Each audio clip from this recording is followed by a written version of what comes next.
In the stillness of a quiet evening in Montecito, behind the walls of what once seemed like the fairy tale sanctuary of Prince Harry and Meghan Markle, a storm was brewing that would shake the foundations of both their marriage and the public's perception of them. It all began with a discovery so startling, so deeply personal, that even for a man who has endured the loss of his mother under the relentless glare of paparazzi cameras, the betrayal cut deeper than anything before. This was not a tabloid headline, nor was it speculation whispered in palace corridors. This was written proof, ink on paper, a confession not meant for his eyes, but one that would leave him shattered. It was Meghan's hidden letter to a lover, a letter where she mocked the man who had once renounced his royal life to stand by her side. In those chilling lines, Harry was described as weak, naive, easy to control. To Meghan's alleged confidant, Harry was not a partner, but a pawn. And to Harry himself, reading those words felt like his world had been reduced to rubble. This is not the kind of scandal you simply brush off. A marriage can weather gossip, rumors, even public disputes. But a letter like this? It strikes at the heart of intimacy, laying bare the secret thoughts of someone you thought you knew best. Imagine sacrificing your birthright, your heritage, your family bonds, all for a woman who convinced you that love was worth defying the crown. And then imagine finding out that same woman was boasting to another man about how easily she bent you to her will. What would you do in that moment? Would you confront her? Would you walk away? Or would you crumble under the unbearable weight of betrayal? Before we continue, please hit the like button, subscribe to the channel, and turn on the notification bell for updates. Prince Harry has always been the royal we perceived as the most emotional, the most human. Unlike his brother William, who embodies restraint and duty, Harry has worn his heart on his sleeve. We've seen him laugh unfiltered, cry openly, lash out at the press, and share vulnerable truths about his mental health. That emotional honesty has made him beloved by millions, but it has also left him vulnerable. Vulnerable to manipulation, vulnerable to public judgment, and, as this story reveals, vulnerable to the one person he trusted above all others. The letter itself, according to whispers from those close to the Sussex circle, was never supposed to see daylight. It was written in private, meant only for the eyes of its recipient. But like all secrets in the lives of public figures, it found its way out. Tucked away among personal belongings, it was unearthed at the worst possible time. And when Harry's eyes scanned its contents, line by line, something inside him broke. These weren't the barbed words of a critic, nor the accusations of a hostile press. These were Meghan's own thoughts. In her own handwriting, her own voice, stripped of the polished interviews and carefully crafted speeches. And the Harry she described was not a man of courage or conviction. He was portrayed as naive, gullible, malleable, a puppet husband who could be easily persuaded to abandon his royal bloodline for the sake of her ambition. To understand the gravity of this moment, we have to step back and look at the journey that brought Harry here. A prince raised in the shadow of his mother's tragic death, tormented by the press, desperate for freedom, yet bound by duty. A man who once described his army service as the only time he felt truly normal, only to give it up for a woman who promised him peace and love. Since meeting Meghan, Harry has burned bridges that once seemed unbreakable. He walked away from the institution of monarchy, severed ties with his brother, and distanced himself from his father, the king. All in the belief that his marriage was worth it, that Meghan was his safe harbor. And yet here he was, holding proof that she might never have seen him as her equal, but rather as her project. The middle of this story, the part where the audience leans in closer, unsure whether to pity or judge Harry, is where the letter's cruelest details come into play. Meghan allegedly mocked his loyalty, bragged about convincing him to take on battles that were never his own, and even went as far as ridiculing his blind devotion. It wasn't just that she questioned his judgment, she laughed about it to someone else. For Harry, who has spent years defending Meghan against a relentless tide of criticism, the humiliation of realizing that she might never have defended him in return was unbearable. For years, the world has painted him as a man under her spell. But to see it confirmed in her own words, in the private space of a letter to another man, was more than confirmation. It was devastation. Let's pause and think about that for a moment. What happens to a man who has already lost so much? His mother, his role in the royal family, his sense of belonging.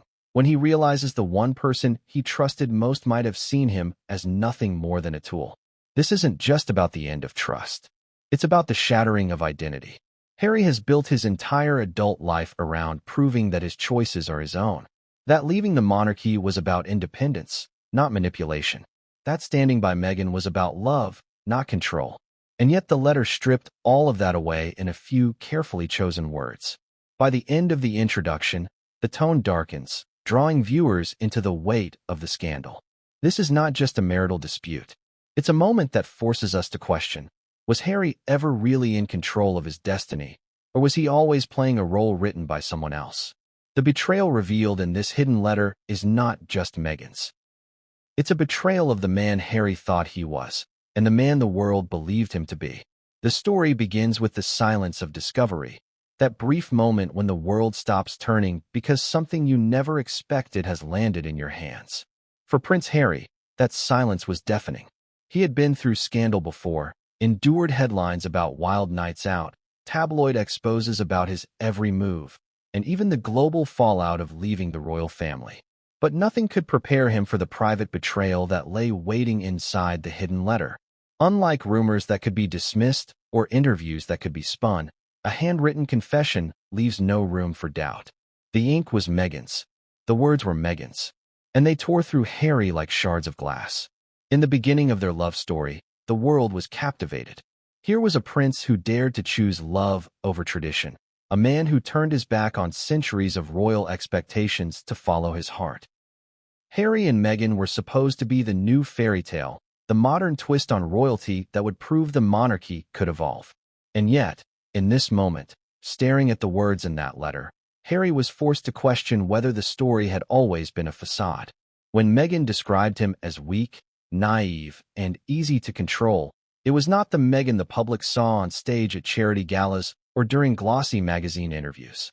This was the unfiltered Meghan, the one who seemed to relish her ability to mold Harry's choices, to bend his loyalty to fit her own narrative.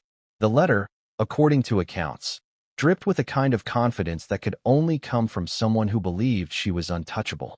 It was written not as a cry for help or a confession of guilt, but almost as a victory lap, an admission that she had succeeded in pulling Harry away from everything that once defined him. She allegedly bragged about how easily she persuaded him to cut ties with his family, to challenge the crown, to expose private royal affairs in interviews that shook the monarchy. The man who had once been a decorated soldier, who stood shoulder to shoulder with comrades in Afghanistan, was now portrayed as little more than a marionette dancing on Meghan's strings. The emotional gravity of this revelation cannot be overstated. Betrayal from a spouse is one of the deepest wounds any human can endure. But betrayal from a spouse when your entire identity has already been questioned by the world? That wound is devastating. Harry had spent years defending Meghan, shielding her from what he described as a hostile and racist press, severing ties with his brother, and walking away from the security of the monarchy to build a new life in America. Every choice he made seemed to be in service of their marriage. To discover that Meghan may have never seen him as her equal, but rather as her tool, would have been soul-crushing. In the middle of the introduction, the emotional tension heightens. The viewer begins to picture Harry, sitting alone in his Montecito home, the letter trembling in his hands as the weight of every word crashes over him. Here was a man who had traded castles for California, duty for devotion, only to realize that the woman he placed at the center of his universe might have been mocking him to another. It raises a chilling question. Did Meghan ever truly love Harry, or was he simply a means to an end, a gateway to global recognition, influence, and control? What makes this betrayal so poignant is that Harry has always been portrayed as the one royal who led with his heart. From walking behind his mother's coffin as a boy to admitting his struggles with depression and grief as a man, Harry has consistently chosen vulnerability over stoicism. That very vulnerability, the quality that endeared him to the public, is what Meghan allegedly exploited in the letter. She knew he craved love, validation, and a partner who understood his pain. And if the contents of the letter are to be believed, she twisted that need into her power, convincing him that she alone could save him from the suffocating weight of royal life. It is important to understand the context of why this letter matters now. The world has already seen cracks in the Sussex marriage. Rumors of tension, public disagreements, and shifting alliances in Hollywood have all fueled speculation. But this letter is not just another rumor. It is tangible, undeniable, and personal. It doesn't matter how many public statements Meghan makes, how many interviews Harry gives, or how many books are written to defend their love story. The letter speaks louder. It paints a portrait of a marriage built on manipulation rather than equality, ambition rather than devotion. And yet, the ending of the introduction is not about Meghan alone. It is about Harry's breaking point. For years, he has been cast as the rebellious prince, the man willing to risk it all for the woman he loved. But now, he is confronted with the possibility that he was never in control at all. His breakdown is not just about a private letter. It is about the collapse of everything he believed about himself. He is no longer the man who chose love over duty. He is the man who was allegedly tricked into abandoning his heritage, mocked in the shadows by the one person he trusted most. By the time this introduction closes, the audience is left with the image of Harry sitting in silence, devastated and humiliated, as the words of that letter echo in his mind. A silence heavier than any paparazzi headline, deeper than any family feud. This is not just a royal scandal. It is a human tragedy, a story of love, trust, and betrayal that asks every viewer, what would you do if the person you gave everything to secretly laughed at your devotion? Would you fight to save what's left, or would you finally walk away? This is the beginning of Harry's unraveling, the spark that ignites the larger story we are about to unfold. And as we move deeper into the chapters ahead, the truth behind Meghan's hidden words will force us to reconsider everything we thought we knew about their marriage, their motives, and their place in history. The moment of discovery is always the most dramatic part of any betrayal story. It is not the whispers, not the rumors, not the half-truths spun by outsiders that bring the deepest pain. It is the moment when the evidence is right there in front of you, undeniable, unfiltered, and crushing. For Harry, that moment came when he stumbled upon Meghan's hidden letter.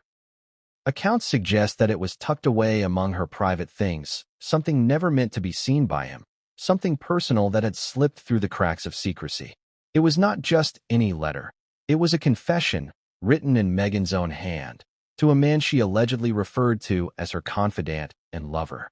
The words etched on the page were not the words of a doting wife, nor the voice of a woman fighting for love. They were the raw, mocking words of someone who believed she had triumphed in controlling the man the world once saw as a prince of strength and honor.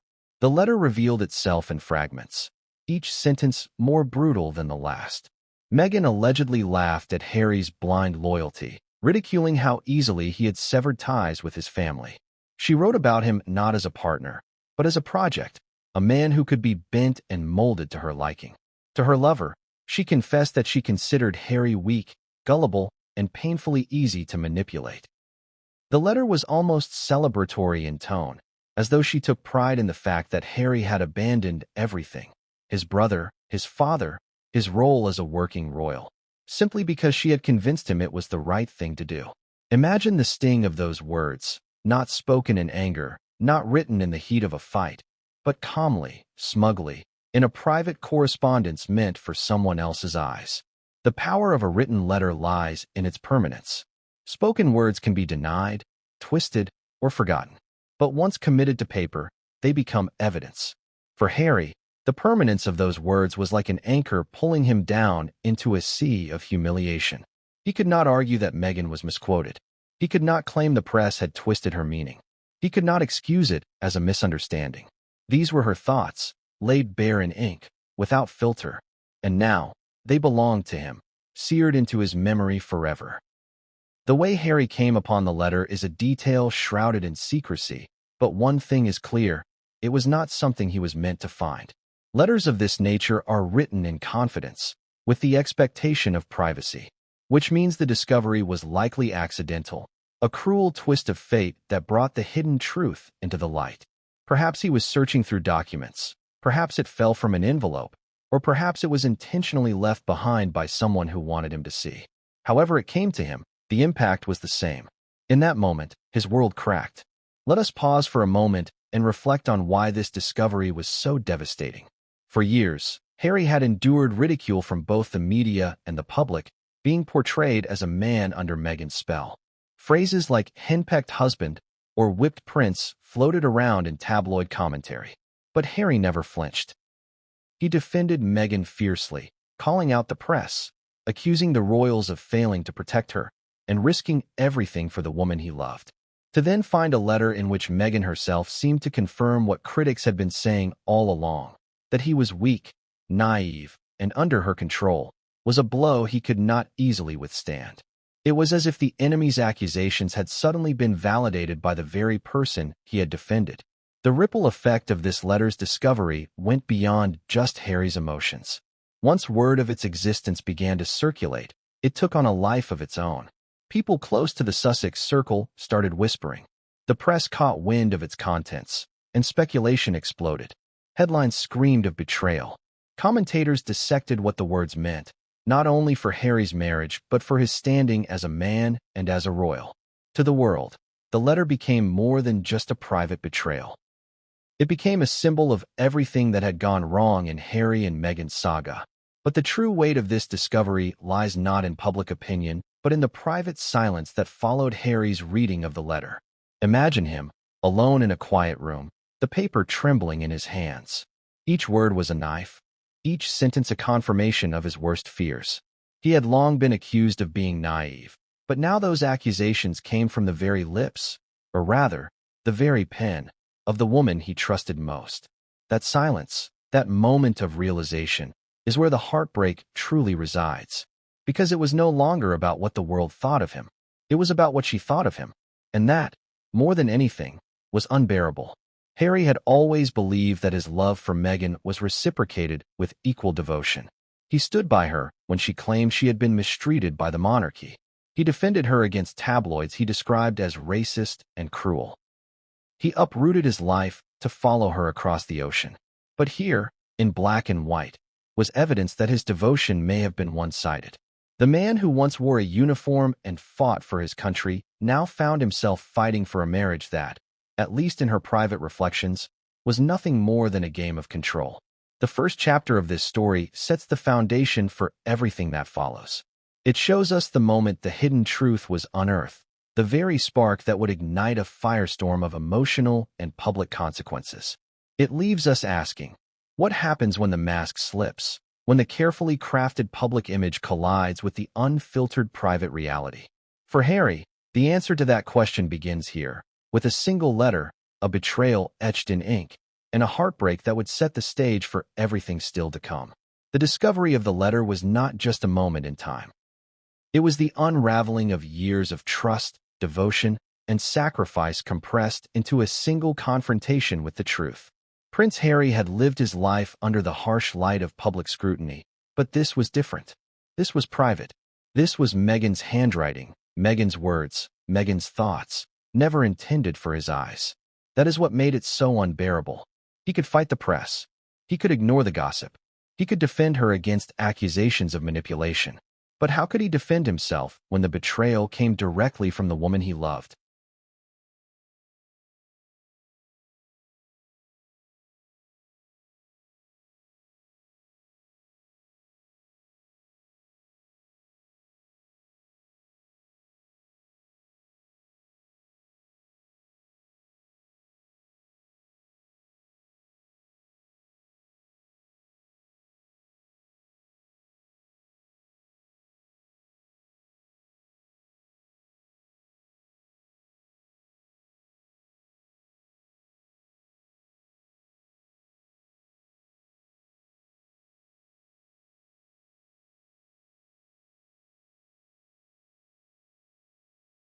Financial security was another part of what he surrendered.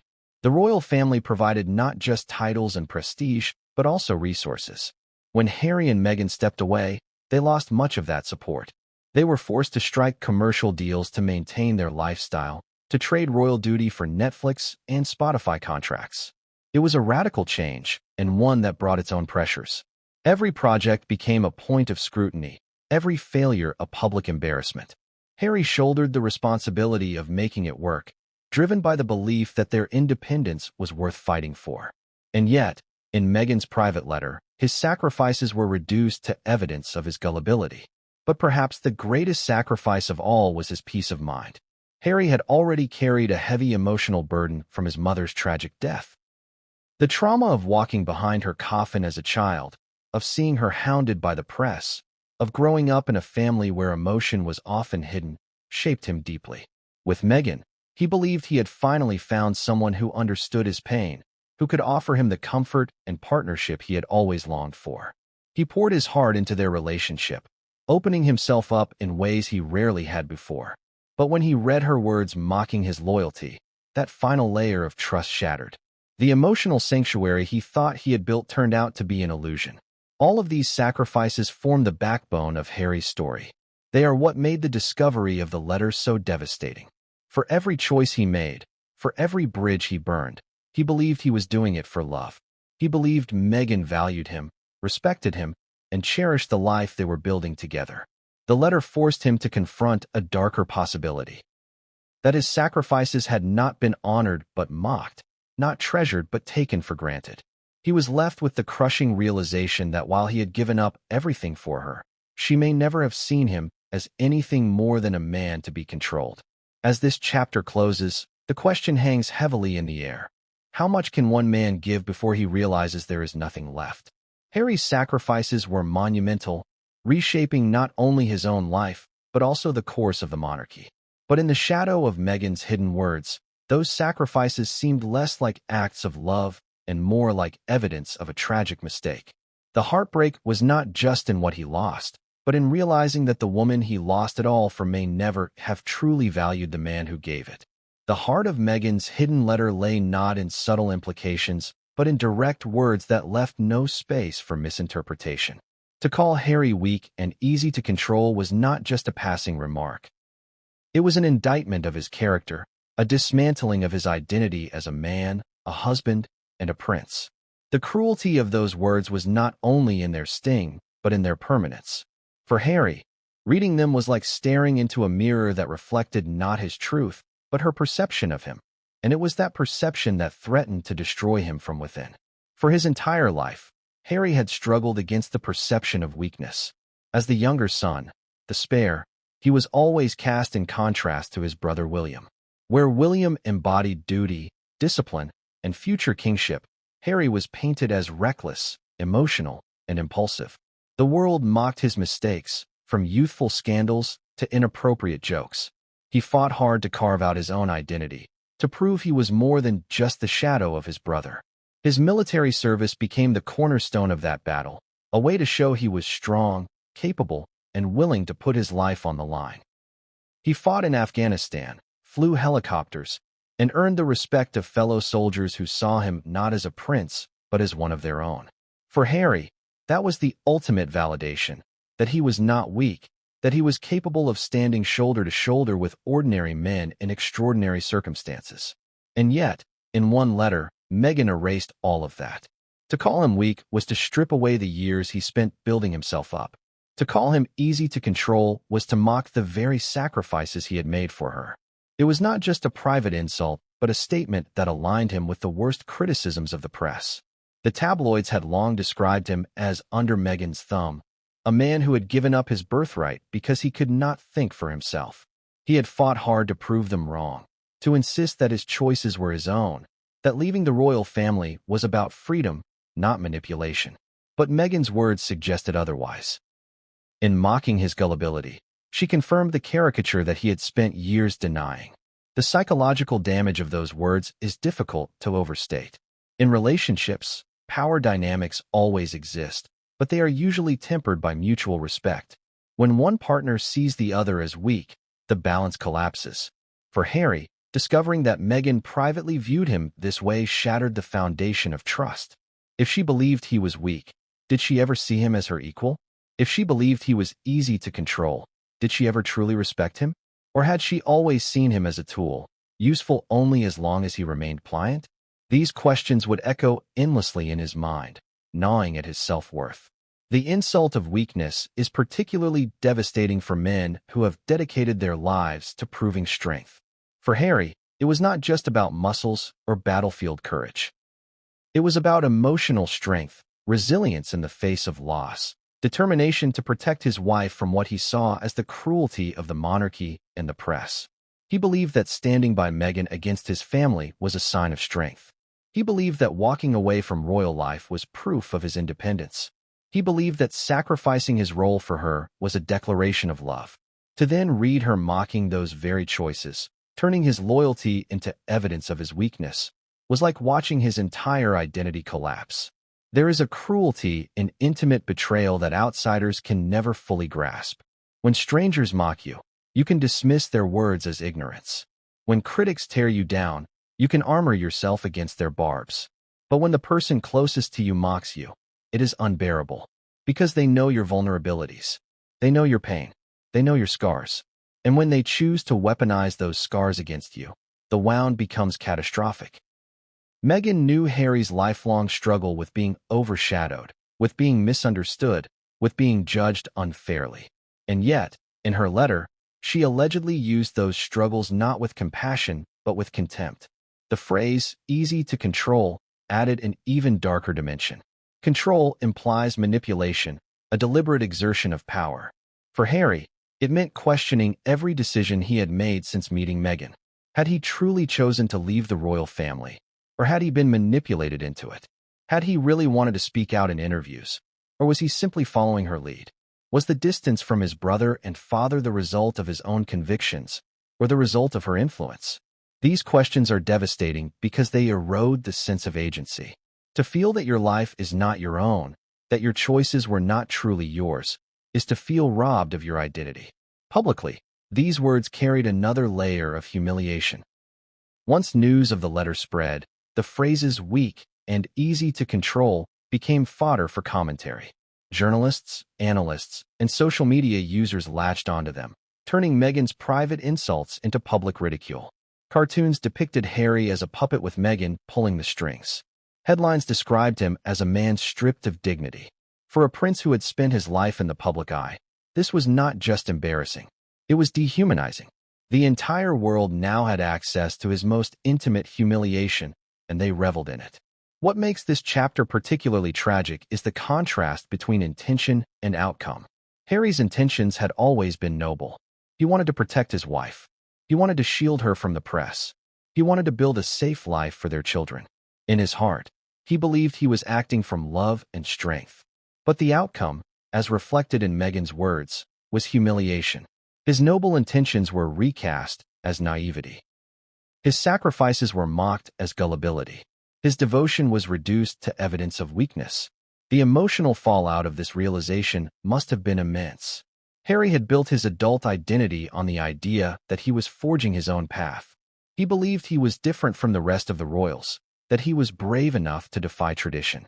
But if Meghan saw him as easy to control, then perhaps he was not defiant at all. Perhaps he was simply obedient. That thought alone was enough to break him.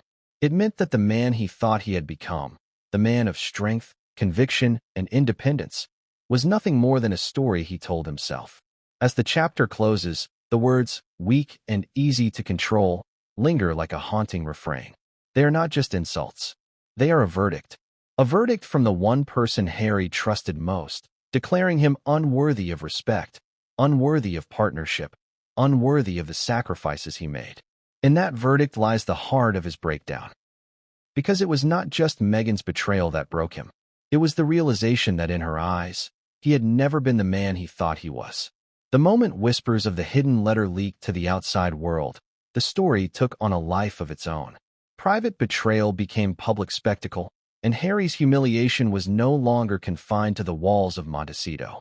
It was splashed across front pages, dissected on talk shows, and mocked in countless memes and late-night monologues. The media, which had already made a sport of covering the Sussexes, now had its most explosive weapon yet. Meghan Markle's alleged words describing her husband as weak and easy to control. News outlets moved swiftly.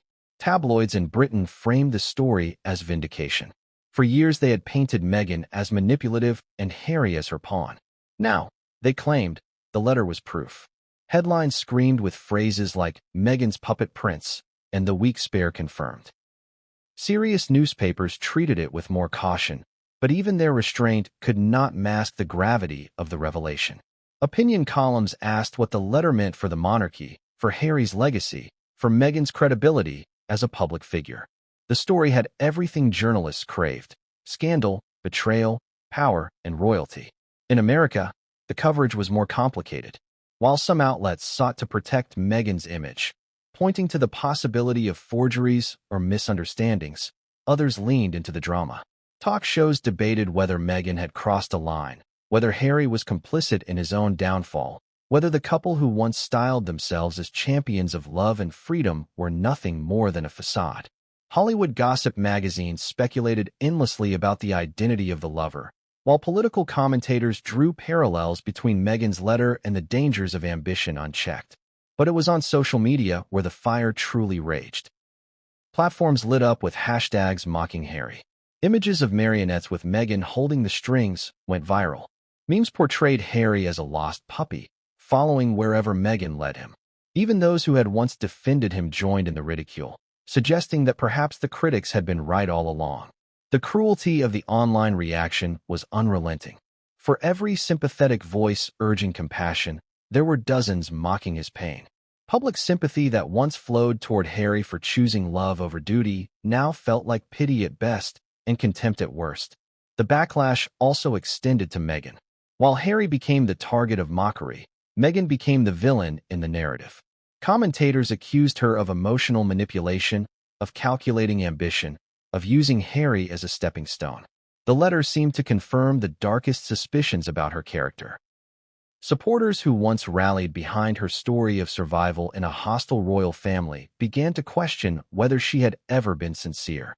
How could a woman who spoke of love, equality, and compassion privately demean the man she claimed to adore? The gap between her public image and her private words widened into a chasm. For Harry, watching this unfold was a second wave of devastation. The first wound was the betrayal itself. The second was the spectacle of that betrayal being consumed by millions. He had always hated the press, blaming them for hounding his mother and, in his view, contributing to her death. He had spent years fighting them, trying to shield Meghan and their children from their relentless scrutiny. Now, the very woman he fought to protect had handed the press the ultimate weapon against him, and there was nothing he could do to stop it. The royal family, though silent publicly, became an unspoken part of the backlash. Commentators speculated on William's reaction, imagining him shaking his head with grim vindication. King Charles, who had tried to maintain some connection with his youngest son, was rumored to feel a mixture of sadness and frustration. The institution Harry abandoned was now painted as the victim of his gullibility. For critics of the Sussexes, the letter was not just Meghan's betrayal of Harry, it was Harry's betrayal of the crown, confirmed in writing. What made the backlash so devastating was not only the ridicule, but also the erosion of respect. Harry had once been admired for his authenticity, for his willingness to show emotion, for his bravery in Afghanistan, for his commitment to charitable causes like the Invictus Games. Now those accomplishments were drowned out by the narrative of weakness. No one was talking about his service or his philanthropy. They were talking about the letter. His identity had been reduced to a caricature. And once the media reduces you to a caricature, it is nearly impossible to reclaim your dignity. The frenzy also revealed something darker about society's appetite for scandal. People were not just interested in the story, they were entertained by it. Harry's heartbreak became content, his humiliation became comedy. It was the very thing he had tried to escape by leaving the monarchy, the endless cycle of consumption where human pain is reduced to headlines and hashtags. And yet, this time, he could not even accuse the press of fabrication. The words had come from Meghan herself. That truth made it all the more impossible to fight back. In the middle of the storm, a few voices did try to defend Harry. Some commentators argued that no man should be mocked for being loyal to his wife, even if she betrayed him. Others pointed out that Meghan's alleged words, cruel as they were, did not erase the fact that Harry had been a devoted husband and father. But these defenses were drowned out by the louder, more sensational narrative of weakness and control. Scandal sells, and sympathy rarely does. The backlash became a turning point. For Harry, it was no longer just about a private wound. It was about a public image collapsing before his eyes. He had lived his life fighting the press, but now he was fighting himself. the perception of weakness confirmed by Meghan's own words. And for Meghan, the letter marked the beginning of a sharp decline in her credibility. Her speeches about empowerment now rang hollow. Her claims of victimhood looked like strategy. Her image as a modern icon cracked under the weight of her own betrayal. This chapter ends with the world watching, divided between pity and ridicule, sympathy and scorn. The frenzy had done its work. Harry was humiliated, Meghan was vilified, and their story, once billed as a modern fairy tale, was now a cautionary tale. The backlash was not just noise. It was the beginning of a permanent shift in how the world saw them both. The letter's discovery and the storm it ignited in the media inevitably reached the ears of the royal family. For them, it was not just a scandal involving a wayward son. It was the culmination of years of tension, warnings, and unanswered questions. The royal household, long accustomed to managing crises behind closed doors, now found itself watching as one of its own was publicly humiliated by his wife's private words. And though silence has always been the crown's strategy, silence does not erase thought. Behind the gilded walls of Buckingham Palace, conversations were happening, glances were exchanged, and judgments were quietly being made. William, above all, must have felt the sharp sting of vindication. From the very beginning of Harry's relationship with Meghan, he had expressed concern. Accounts suggest he warned Harry to slow down, to think carefully before making lifelong commitments. Harry took that as criticism, as an insult to Meghan, as proof that his brother did not support him. The rift between them widened with each passing year, fueled by decisions Harry made at Meghan's urging. But now, with the letter exposed, William's warnings seemed prophetic. His brother had ignored him, cast him aside, and even publicly criticized him. Yet here was proof that the caution had not been jealousy or coldness, but genuine foresight. To William, the words weak and easy to control would not have come as a surprise. They would have confirmed everything he had tried to say from the beginning. For King Charles, the reaction was more complicated. A father watching his son's humiliation is a man torn between frustration and sorrow.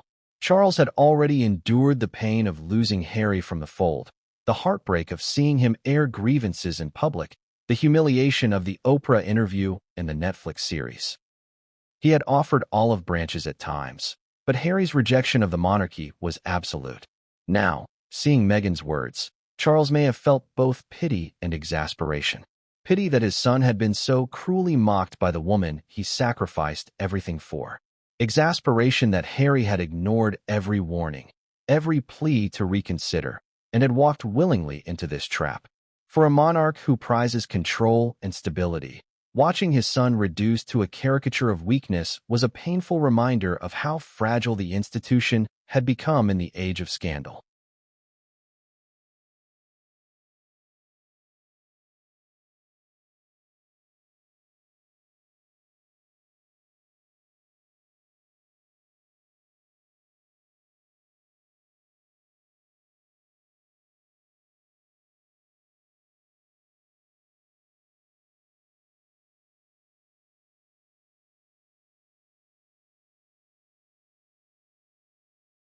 Camilla, often painted by critics as cold and calculating, likely had her own private thoughts. She had lived through her own era of public vilification, branded a villain during the breakdown of Charles and Diana's marriage. But unlike Meghan, she had endured in silence, reshaping her image through quiet loyalty. To see Meghan wield power through manipulation and then be exposed by her own words would have confirmed Camilla's suspicions about the Duchess's character. For her, this was proof not only of Meghan's ambition, but of her recklessness. A woman who could mock her husband so openly was not a woman fit to stand alongside royalty. The Queen, had she still been alive, would have likely reacted with a mixture of sadness and resolve. For decades, Elizabeth II had maintained the mantra of never complain, never explain. She believed in silence as power, dignity as armor. Meghan's letter was the antithesis of that philosophy, loud, mocking, reckless. Though she is gone, one cannot help but imagine how she would have received the news. Likely, she would have shaken her head, recognizing in Meghan a danger she had long sensed. For the Queen, family came second only to duty, and to see Harry abandon both for someone who ridiculed him would have been heartbreaking. Extended family members would not have been silent either. Cousins, aunts, uncles, all of them who had watched the spectacle of Harry and Meghan unfold, now had more ammunition for private conversations. Meghan's words confirmed what many of them had whispered for years, that Harry was not leading his marriage but being led. For them, the scandal was not surprising but inevitable. The only shock was how blatantly it had been confirmed. But the most poignant aspect of the royal family's reaction was not what they thought of Meghan. It was what they thought of Harry.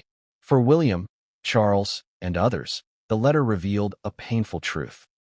Harry was not the strong, independent man he believed himself to be. He was, in their eyes, exactly what Meghan had described: naive, pliable, too easily swayed. The pity they might have felt was tempered by frustration. He had chosen this path. He had chosen Meghan over them. And now, he was living with the consequences. Inside the palace, the staff, those who had once worked closely with Harry, would have reacted with grim recognition. Many had reportedly found Meghan difficult, describing her as demanding, even manipulative. Their warnings had often been dismissed by Harry as disloyalty or prejudice. But the letter was confirmation.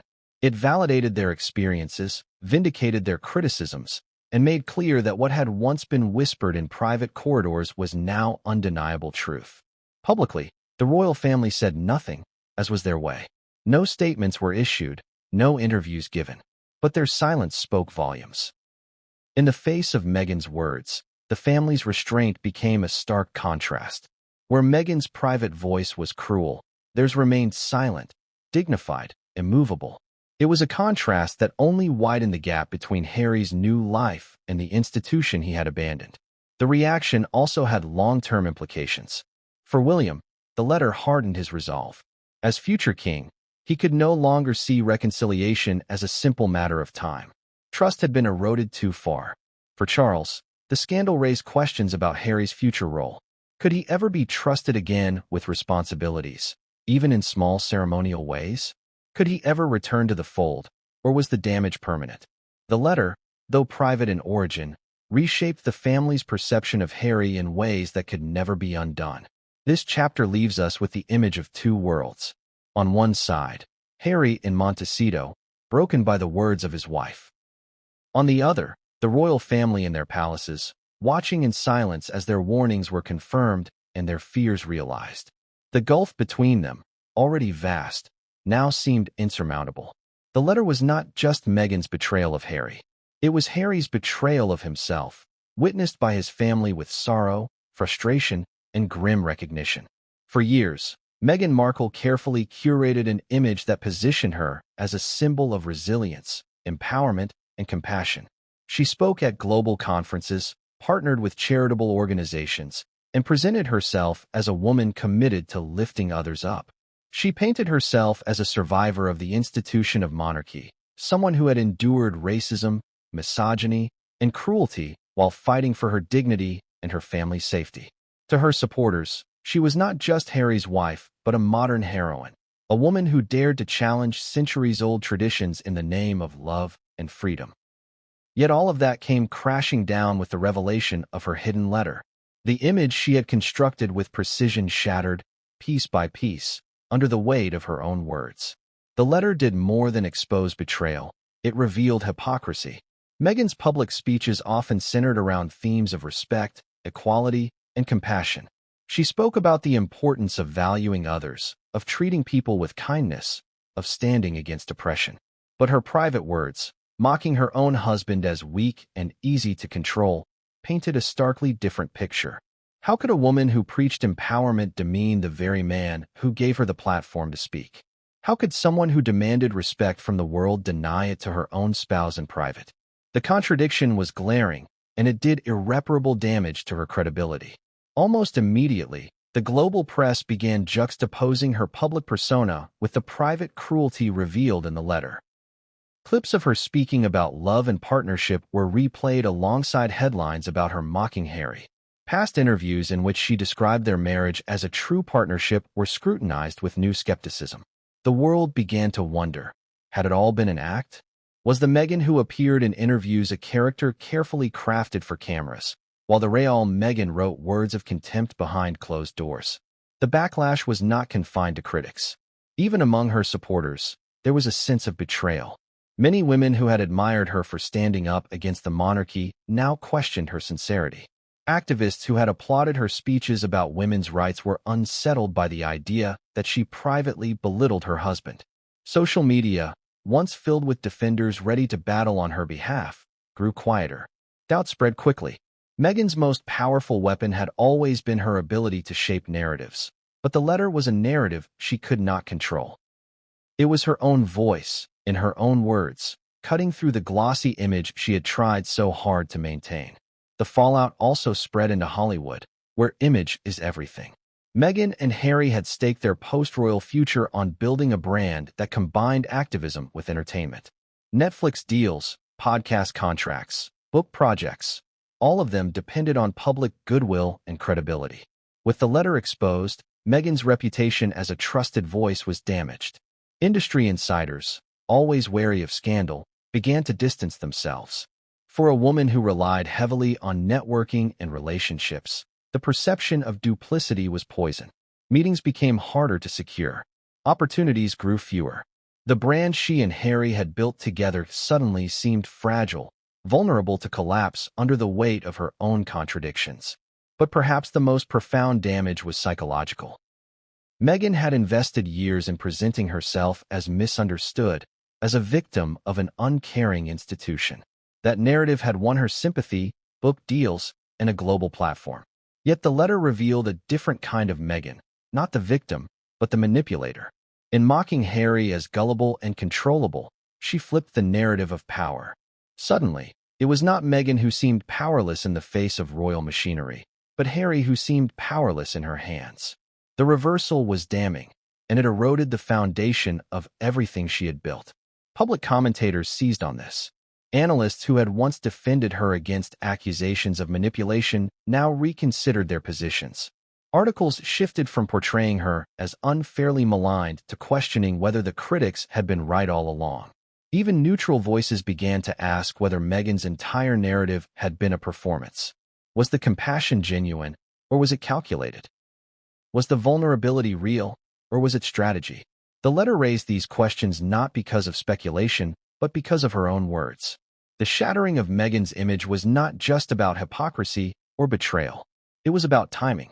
At the moment the letter became public, Meghan was still in the process of trying to solidify her position as a global figure beyond the monarchy. She was chasing legitimacy in Hollywood, seeking credibility in activism, and attempting to establish herself as more than just Harry's wife. The exposure of the letter undercut all of those ambitions at once. It confirmed the suspicions of her harshest critics and alienated the loyalty of her strongest supporters. It left her vulnerable, her future uncertain, her credibility in ruins. And then came the human element, the one she could not escape, her children. Meghan had often spoken about Archie and Lilibet as her motivation for leaving royal life, claiming she wanted to protect them from the cruelty she and Harry endured. But with the letter exposed, questions arose about what kind of home environment she was creating. If she mocked Harry privately, what did that mean for the example she set for her children?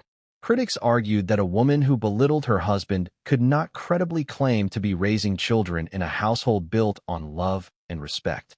The contradiction was damning, and it chipped away further at the carefully curated story of a mother fighting for her family. The shattering of Meghan's image was not a single explosion but a slow collapse, a domino effect of doubt and disillusionment. Each revelation from the letter weakened her standing further. Each headline questioning her sincerity widened the gap between her public persona and private reality. And while Harry bore the humiliation of being mocked, Meghan bore the consequence of being exposed. The image she had spent years building cracked beyond repair. As this chapter closes, we are left with the vision of Meghan standing in the wreckage of her own making. Her speeches, her interviews, her claims, all of them now viewed through the lens of the letter. The woman once hailed as a modern Diana was now compared to a manipulator, a woman who mocked rather than uplifted, who controlled rather than partnered. The letter did not just shatter her image. It reshaped it into something darker, something harder to repair. And for Meghan, whose life depended on perception, that was perhaps the most devastating consequence of all. The phrase that began echoing around the world after Meghan's hidden letter surfaced was as cutting as it was unforgettable. Puppet husband. It was the label Harry could not escape, the image he could not erase. For years, the media had hinted at it, portraying him as a man pulled away from his family, his duties, his heritage, all because of Meghan's influence. But now, with Meghan's own words mocking him as weak and easy to control, the accusation transformed into a verdict. He was no longer simply Harry, the prince who followed his heart. He was the puppet, and Meghan was the one pulling the strings. The power of labels lies in their simplicity. They reduce complex lives into digestible caricatures, and once they stick, they are nearly impossible to shake. Puppet husband became more than a meme or a cruel joke. It became Harry's identity in the public eye. Every decision he had made since leaving the royal family was recast under this lens. His interviews, once seen as bold confessions, were now dismissed as performances orchestrated by Meghan. His criticisms of the monarchy, once considered heartfelt, were now interpreted as Meghan's words delivered through his mouth. Even his body language in public appearances was scrutinized. If he looked down when she spoke, it was proof of control. If he stayed silent while she dominated the conversation, it was evidence of weakness. The narrative was relentless, and it consumed everything else about him. Psychologically, this label was devastating. Harry had fought his entire life against the weight of perception. He was born as the spare, the second son, the one destined to play a supporting role to William. He worked tirelessly to prove he was more than that, to carve his own path in the military, in charity work, in his personal life. He wanted to be seen as strong, independent, and courageous. To now be reduced to a puppet was a negation of everything he had tried to build. It erased his achievements, mocked his sacrifices, and stripped him of dignity. Experts in psychology and relationships began weighing in. Commentators on television and in print dissected the dynamics of control within marriages. Some spoke of coercive influence, where one partner slowly undermines the other's sense of self until they can no longer distinguish between their own desires and those imposed upon them. Others framed Harry as an archetype, a man so desperate for love and validation that he surrendered his agency entirely. These analyses were often cloaked in compassion, but the underlying message was always the same. Harry was not his own man. He was Meghan's creation. The label also had social consequences. Among peers, Harry's reputation suffered. Former friends from his army days, men who had once respected him as a comrade, now questioned how the fearless soldier they knew had become the caricature portrayed in the press. Aristocratic circles, already skeptical of Meghan, now dismissed Harry as lost. Even those who had admired his courage in breaking away from the monarchy began to pity rather than respect him. Respect, once the foundation of his identity, eroded rapidly under the weight of mockery. What made the puppet husband label so cruel was the contrast it created. Harry had once been admired for his independence, for daring to step away from tradition, for refusing to be boxed in by duty. But the very decisions that once defined him as strong were now reframed as proof of weakness. Leaving the royal family was no longer an act of courage, but evidence of control. Standing by Meghan was no longer loyalty, but gullibility. His love story, once celebrated as modern and romantic, was now recast as tragic and humiliating. The public's embrace of the puppet husband narrative also revealed society's harshness toward men who are perceived as dominated in their relationships. While women controlled by men are often seen as victims, men controlled by women are mocked. Harry became the butt of jokes, the subject of late-night comedy sketches, the focus of cruel commentary online. The double standard was glaring, but it offered him no relief.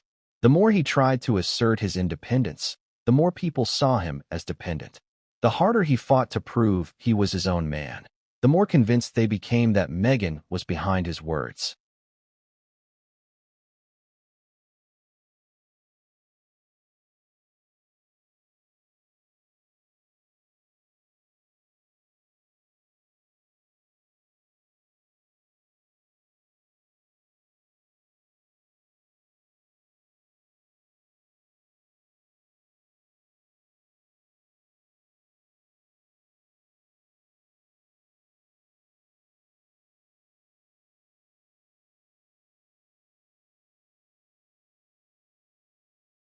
For Meghan, the puppet husband narrative was equally damaging, though in a different way. It painted her as the manipulator, the woman who had ensnared a prince and bent him to her will. While some admired her power, most saw it as toxic. The label cast her not as a partner, but as a puppeteer, and Harry's humiliation became her indictment. Together, they became symbols of imbalance, of a marriage built not on equality, but on domination. Harry's silence during this period spoke volumes. He did not address the label publicly, perhaps hoping it would fade, perhaps unable to confront it head-on. But silence often strengthens narratives rather than weakens them. In the absence of his voice, others filled the void with speculation. Was he too embarrassed to respond? Was he forbidden by Meghan?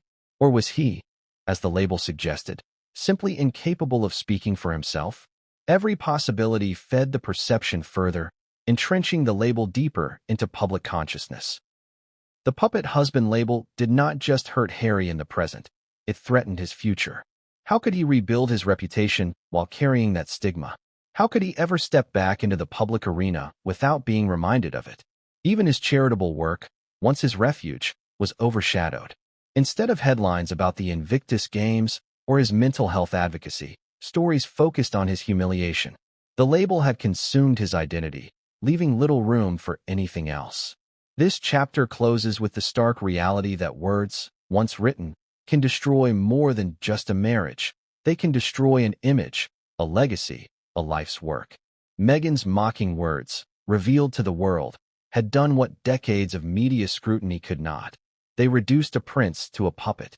And while scandals may fade, labels endure. For Harry, the cruel reality was that no matter what he did next, no matter how he tried to reclaim his dignity, the shadow of the puppet husband would follow him, etched into the public's memory by the very woman he sacrificed everything for. Every marriage carries pressures, but the weight pressing down on Harry and Meghan after the letter's exposure was unlike anything most couples could imagine. Their relationship had already been under constant scrutiny since the day they announced their engagement, but now the questions were no longer external. They were internal, gnawing at the very core of their bond. The letter was not just a wound. It was a wedge, driving them further apart with each passing day. Behind closed doors, the tension must have been suffocating. Harry, who had given up his family, his country, and his identity for Meghan, now faced her with the knowledge that she had mocked him in private. The words could not be unsaid. The letter could not be erased.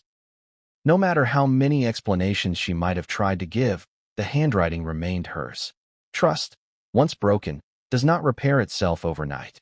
And for Harry, the man who had always defended her so fiercely, the realization that he might have been manipulated left him both angry and hollow. Arguments reportedly became more frequent. Where once their disagreements may have been about media coverage or family disputes, now they centered on the letter itself. Harry demanded answers. Who was the letter written to? Why had she said such things? Did she truly see him as weak, or had it been some exaggerated attempt to impress another? Meghan, skilled at controlling narratives, may have attempted to downplay its significance, framing it as a misunderstanding, an exaggeration taken out of context. But explanations can only go so far when the words themselves are etched in black and white. For Harry, every attempt at justification likely rang hollow. In public, the cracks began to show. Observers noted moments of distance between them, Harry walking a few steps behind, Meghan speaking while Harry remained silent, the absence of the easy smiles they once shared. Body language experts dissected every gesture, pointing to signs of strain. Their once united front began to look fractured. Even when they appeared together at events, the air of intimacy seemed thinner, less convincing. For a couple whose entire image depended on their partnership, these visible cracks were devastating. At home, the strain was even more profound. Harry's anger was not only at Meghan, but at himself. He wrestled with guilt, guilt for abandoning his family, guilt for severing ties with William, guilt for stepping away from royal duty. All of these decisions, once seen as acts of love, now felt tainted. Had he really chosen freely, or had he been manipulated? Was he truly following his heart, or had he been playing a role written for him? The doubt was corrosive, eating away at his confidence, his peace, his sense of self. And when a man doubts himself, he inevitably doubts his marriage. For Meghan, The pressure was equally suffocating. Her brand, her image, her carefully curated identity was unraveling in public. The letter had exposed her in ways she could not control. Instead of being admired as strong, she was painted as manipulative. Instead of being viewed as empowering, she was labeled a puppeteer. The backlash weighed heavily, and the only person who could have stood by her, Harry, was now the one most wounded by her words. The isolation was intense. Without his unwavering defense, her shield against criticism grew thin. The children, Archie and Lilibet, became another source of strain. Meghan had always positioned their choices as being for the sake of their children's well-being. But now Harry questioned whether that narrative was true. Had they moved to California for freedom, or because Meghan wanted control? Had the children's future been the priority, or had they been used as part of the justification for decisions she wanted all along? The letter, by mocking him as weak and gullible, forced Harry to reconsider every justification they had ever made. And those doubts cast shadows over the family life they had tried to build. Even in Hollywood circles, the tension showed. Invitations slowed. Opportunities shrank. Meghan, once seen as a glamorous figure breaking free from the monarchy, was now whispered about as toxic. Harry, once admired for his bravery, was pitted as controlled. The decline in external support only heightened the internal strain. The couple who had once believed they could conquer the world together now found themselves on the defensive, isolated and exposed. The strain on their marriage was not just emotional, but existential. Without unity, their entire identity as a couple collapsed. Their financial ventures, their media projects, their philanthropic work. All of it depended on the strength of their partnership. If the bond cracked, the empire they had built in California cracked with it. For Harry, this realization was devastating. He had not only staked his personal happiness on Meghan, he had staked his entire future. And if she truly saw him as weak, then everything he had built was built on sand. This chapter closes with the image of a couple sitting in silence in their grand Montecito home, the distance between them greater than the space in the room. The strain of the letter lingers in every glance, every word unsaid. For Harry, the betrayal is inescapable. For Meghan, the image is unrepairable. Their marriage, once presented as the fairy tale of modern royalty, now stands on the brink, fractured under the weight of words that were never meant to be read but can never be forgotten. Trust is the foundation of every relationship, but once broken, it is almost impossible to restore.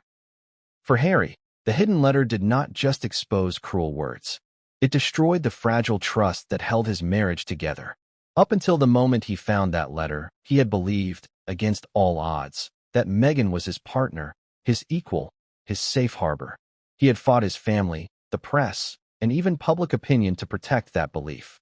But now, confronted with her handwriting mocking his loyalty and belittling his character, he faced a reality more painful than anything he had endured before. He could no longer trust the one person he thought he could rely on. The shattering of trust was not only about the betrayal itself, but about everything it called into question. Trust is cumulative, built not just on big promises, but on the little assurances of everyday life. When Meghan told Harry she loved him, could he believe her? When she said she wanted the best for their family, could he trust her motives? When she claimed to be fighting for their independence, was she fighting for him or for herself? The letter cast doubt on every past word, every past gesture, every past decision. It rewrote their history, replacing love with manipulation, devotion with strategy. For Harry, this meant reliving his entire relationship with suspicion. He began to revisit moments that once felt genuine and now seemed staged. The decision to leave the monarchy, was it really his choice, or had he been persuaded under the guise of love? The interviews they gave, were his words his own, or had he been coached into saying them? The distance from William and Charles, was it truly about self-preservation, or had it been a calculated maneuver orchestrated by Meghan? Each memory became tainted, each decision a potential confirmation of her control. Trust once broken does not just affect the present, it poisons the past. The psychological toll of this was immense. Harry had built his identity on the idea of loyalty. Loyalty to his comrades in the military, loyalty to his mother's memory, loyalty to Meghan. Betrayal corrodes loyalty, turning it inward until the loyal man feels like a fool. For Harry, the humiliation was not just in being mocked, but in realizing he had defended Meghan so blindly, so fiercely, against his family and the entire world. He had staked his reputation on her integrity, and now she had undercut him in private with words that aligned with his enemy's taunts. He was left not only betrayed but embarrassed, forced to admit, at least to himself, that the critics might have been right all along. In practical terms, the loss of trust changed the dynamics of their marriage. Conversations became more strained. Suspicion seeped into every interaction. If Meghan stayed late on a call, Harry wondered who she was speaking to. If she complimented him, he questioned whether she meant it. If she talked about future plans, he wondered whether he was part of them or simply a means to an end. The intimacy they once shared became fragile, laced with doubt and resentment. For a couple already under public pressure, the private erosion of trust was devastating. Trust is also about vulnerability, and Harry had always been uncommonly vulnerable. He shared his fears, his grief, his insecurities with Meghan, trusting that she would hold them gently. Now, he wondered whether she saw his openness as weakness.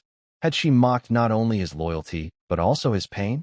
Had the moments where he poured out his heart become anecdotes for her to share with someone else? Vulnerability, once a strength, now felt like a liability.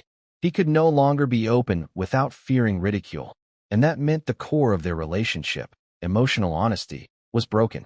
The ripple effects extended beyond the marriage. For Harry, losing trust in Meghan also meant questioning his own judgment. If he had been so wrong about her, what else had he been wrong about? Could he trust his instincts? Could he trust his decisions? This self-doubt seeped into every aspect of his life. Once confident in his choices, he now second-guessed everything. Trust shattered in one relationship often spills into others, and Harry found himself adrift, unsure whom to believe, unsure even of himself. For Meghan, the destruction of trust was equally catastrophic, though in different ways. She relied on Harry's unwavering defense. His loyalty was her shield against criticism, his trust her strongest weapon in shaping their narrative. With that trust broken, her influence over him weakened. Every time she spoke, he questioned her sincerity. Every time she made a promise, he doubted her intentions. For a woman used to controlling the story, losing control of her husband's trust was perhaps the greatest loss of all. The public perception of trust shattered added another layer. The world saw the cracks, even if they could not see the private fights. Body language experts commented on the lack of warmth between them. Tabloids speculated about separation. Friends whispered about strain. The once unbreakable image of Harry and Meghan as a united front was dissolving before the public's eyes.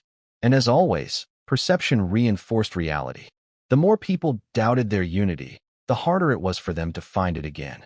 This chapter closes on the grim truth that once trust is shattered, love alone is rarely enough to save a relationship. Harry could no longer look at Meghan without seeing the words she had written. He could no longer hear her assurances without recalling her mockery. The fracture was deep, perhaps irreparable. For a man who had given everything for love, the loss of trust was not just the loss of a marriage, it was the loss of himself.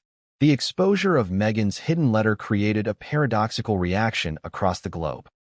On one hand, there were those who felt deep sympathy for Harry, a man who had sacrificed everything only to be mocked and humiliated by the woman he loved. On the other, there were voices of ridicule, laughter, and cruel commentary, painting him as a weak figure deserving of scorn. This tension between pity and mockery defined the public response and added yet another layer of torment for Harry, who found himself torn between being seen as a victim and being reduced to a punchline.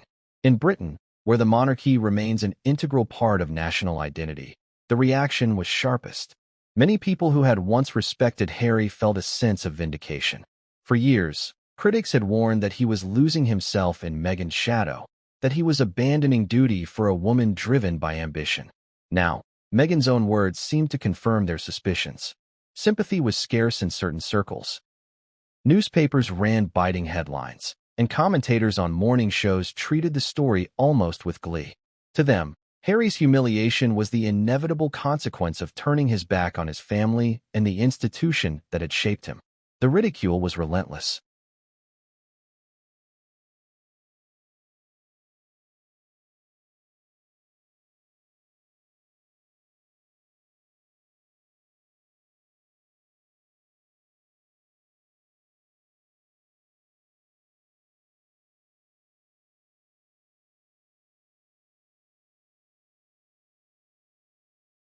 Yet, in other corners of Britain and in parts of the wider world, there was genuine sympathy. People saw Harry as a man deeply wounded by betrayal. They recognized his sacrifices, his loyalty, his willingness to fight for his wife, and felt sorrow that his devotion had been repaid with mockery. Letters to editors, posts on social media, and heartfelt commentaries described him as a man broken by love, someone whose vulnerability was now on full display. These sympathetic voices argued that Harry deserved compassion, not ridicule. They reminded the public that betrayal is not weakness, that love often blinds even the strongest people, and that Harry's pain was something any human could understand. The divide was most evident on social media, where reactions were amplified and exaggerated. Hashtags mocking Harry trended for days, but alongside them were posts from supporters expressing heartbreak on his behalf. Memes showed him as a puppet, but others portrayed him as a tragic figure, likening him to men who had given everything for love only to be betrayed. The internet became a battlefield of perception, with Harry at the center. Each tweet, each post, each comment added to the noise, making it nearly impossible for him to escape the conversation, even in the privacy of his home. In America, where Harry and Meghan had hoped to reinvent themselves, the reaction was more complex. Hollywood circles, once eager to embrace the Sussexes, began to distance themselves. Meghan's credibility took a blow, and with it, Harry's standing declined. For some, the letter confirmed what they had suspected, that the Sussexes were less about love and more about manipulation and control. But among ordinary Americans, sympathy for Harry was stronger.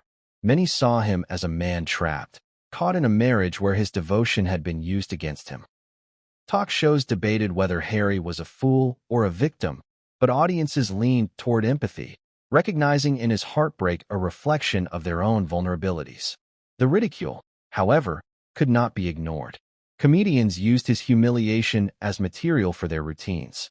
Television hosts joked about Meghan writing the letter while Harry made her tea. Online influencers created videos mocking his devotion, turning his pain into entertainment. For a man already scarred by the role of the press in his mother's death, this public ridicule was unbearable. It was not just that he was mocked, it was that his deepest wound had become the world's favorite story. The tension between sympathy and ridicule revealed something profound about how society views men in relationships. When women are betrayed, they are often offered compassion and support. But when men are seen as betrayed, especially when painted as submissive or controlled, the response often skews toward mockery. Harry became a case study in this double standard. To some, he was a man deserving of pity. To others, he was the butt of a cruel joke. The duality left him stranded, unable to find solace in either narrative. Even within the royal family, reactions likely mirrored this divide. William and Charles, though privately saddened, may have viewed Harry's plight with a mix of sympathy and frustration. Extended family members, watching from the sidelines, likely felt both pity for his humiliation and exasperation at his choices. Friends, too, were divided. Some reached out with compassion, offering him a shoulder to lean on. Others distanced themselves, wary of being pulled into the chaos. What made the situation worse was Harry's silence. He did not speak publicly about the letter, leaving the world to interpret his pain on their own terms. That silence allowed ridicule to flourish. Without his voice to shape the narrative, others filled the vacuum with mockery. Every time he was seen in public, speculation about his feelings followed him. Did his lowered gaze show shame? Did his silence beside Meghan reveal bitterness? His every movement was analyzed through the lens of betrayal, sympathy, or ridicule. For Harry, the divide in public perception deepened his isolation. Sympathy offered him little comfort, because it reminded him of his pain. Ridicule crushed his dignity, making him feel like the world saw him as a joke. Neither reaction provided the solace he needed.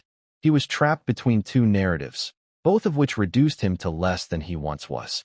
This chapter closes with the image of a man living in the glare of public judgment, caught between pity and mockery, unable to escape either.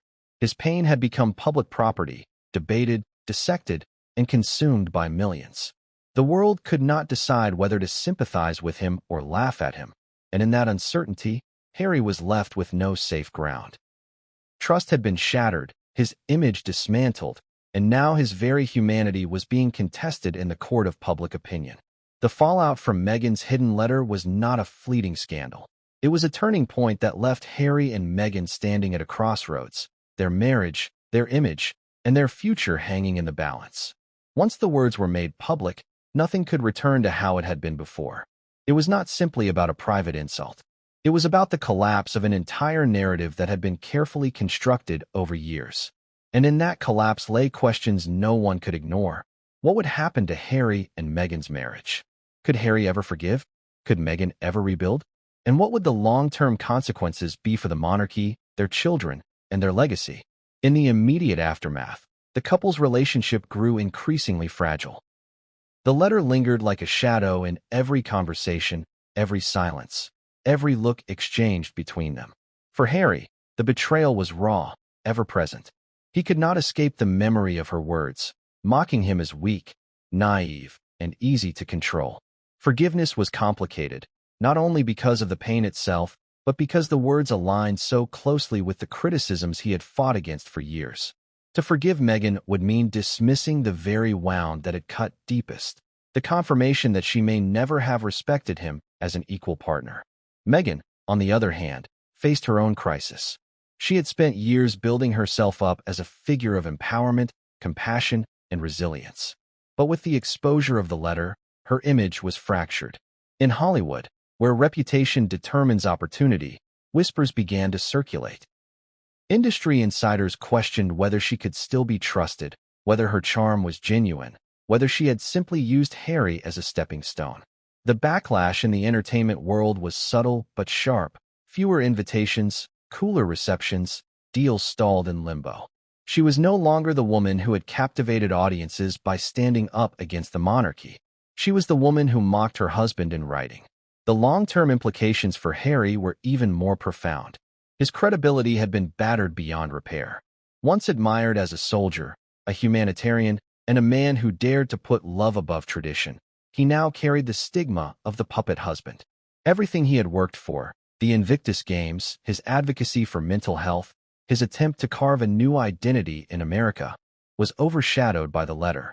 The public no longer saw a strong man forging his own path. They saw a broken man controlled by his wife, mocked in her private words, and humiliated on a global stage.